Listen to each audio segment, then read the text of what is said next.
அனைவருக்கும் வணக்கம். சற்று முன் வெளியான முக்கிய அறிவிப்புப்படி பேன் கார்டு வைத்துள்ளவர்கள் அனைவரும் கவனத்தில் கொள்ளக்கூடிய மிக மிக முக்கியமான அறிவிப்பை மத்திய அரசு வெளியிட்டுள்ளது. இதுல என்னென்ன அறிவிப்புகள் வெளியாகியுள்ளன என்பதை பற்றி விரிவாக நம்ம வீடியோல பார்க்கிறோம். வீடியோவை கடைசி வரைக்கும் ஸ்கிப் பண்ணாம பாருங்க. வீடியோக்குள்ள போறதுக்கு முன்னாடி இந்த வீடியோக்கு லைக் பட்டனை பிரஸ் பண்ணுங்க.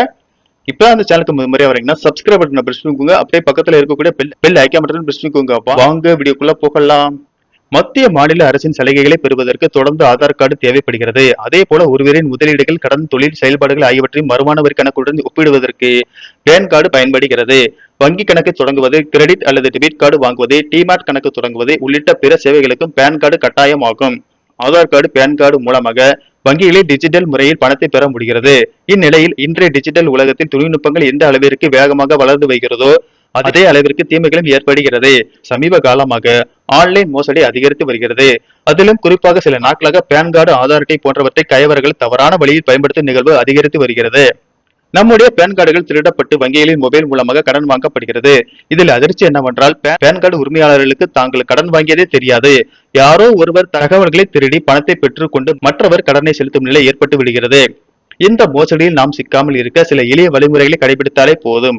அதை பற்றி இங்கே பார்ப்போம். பேன் கார்டு எண்ணை சமூக வலைதளங்கள் அல்லது பாதுகாப்பற்ற இணையதளங்களில் பகிர்வதை தவிர்க்க வேண்டும். பேன் கார்டு விவரங்களை யாருக்கும் வழங்காமல் அதை பாதுகாப்பாக வைத்திருக்க வேண்டும். பிற வேலைகளுக்காக பேன் கார்டு ஜெராக்ஸ் எடுத்திருந்தால் அதை அப்படியே கீழே போட்டு விடாமல் பத்திரமாக வைத்துக் கொள்ள வேண்டும். கடன் அறிக்கையை அவ்வப்போது எடுத்து பார்ப்பது பேன் கார்டு தவறாக பயன்படுத்தப்பட்டதா என்பதை அறிய உதவும். சிபில் அல்லது எக்ஸ்பிரியன் ஆகியவற்றை பயன்படுத்தி கிரெடிட் ரிப்போர்ட்டுகளை பெறலாம். கடன் அறிக்கையில் தவறான கணக்கு எண்கள் அல்லது விண்ணப்பிக்காத கடன்கள் இருந்தால் மோசடி நடைபெற்று இருக்க வாய்ப்பு உள்ளது.